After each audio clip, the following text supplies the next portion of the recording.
चलो आज के बनाए होममेड पिज़्ज़ा बेस। পেঁয়াজ কেটে নিই ছোটো ছোটো করে, টমেটো, ক্যাপসিকাম কাটা, tandoor mayonnaise, original mayonnaise, tomato ketchup, cheese, corn boil করা, আর এখানে একটু ক্যাপসিকাম একটুখানি সটে করা। এবারে নিলাম তন্দুর মেয়োনিজ অ্যান্ড মেয়োনিজ, দুটো ভালো করে মিক্স করলাম। এখানে চিকেনটাকে একটু আগে আমি করে রেখেছিলাম, এটা পনির, দুটোকেই ভালো করে রান্না করে নিয়েছিলাম।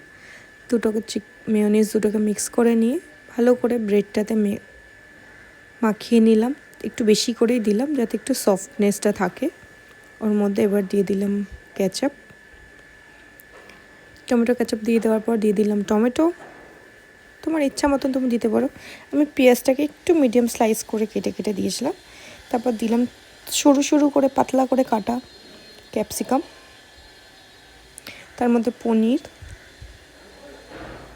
তার মধ্যে চিকেনের স্লাইসগুলো, কর্ন বয়েল করা,